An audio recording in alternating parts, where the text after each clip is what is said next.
এই যে বাচ্চাগুলোকে ক্লাস 1 থেকে শুরু ক্লাস 12 পর্যন্ত আমরা কি করব, এদেরকে আমরা যারা স্কুলে পড়েছি বাংলাদেশে আমরা জানি যে কম বেশি 10টা সাবজেক্ট থাকে, 10টা সাবজেক্ট, প্রত্যেকটা 100 মার্ক হয়, প্লাস মাইনাস 1000-এর উপরে মার্কিং হয় পরীক্ষার সময়।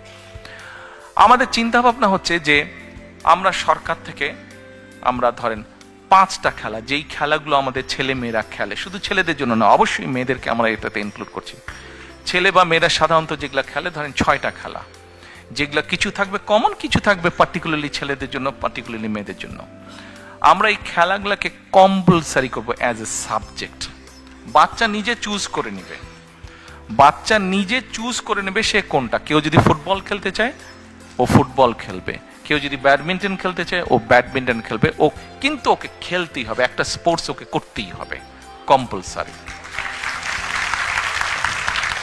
আচ্ছা, এবার আসেন আরেকটা জিনিস, ওকে আর্ট কালচার আনতে হবে।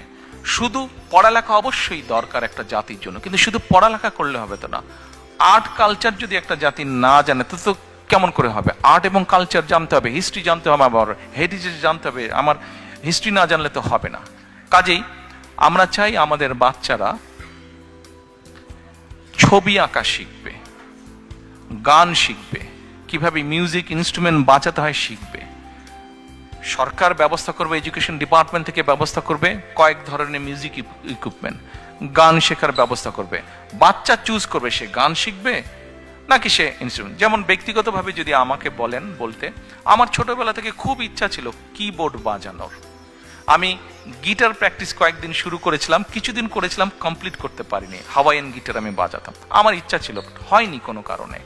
কিবোর্ড বাজানোর শেখার ইচ্ছা ছিল আমার, আই কুড নট, হয়নি।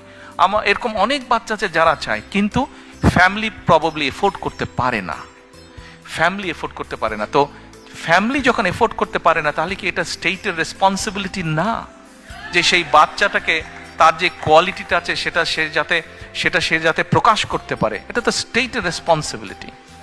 আমরা এই ফ্যাসিলিটিগুলো তৈরি করতে চাই।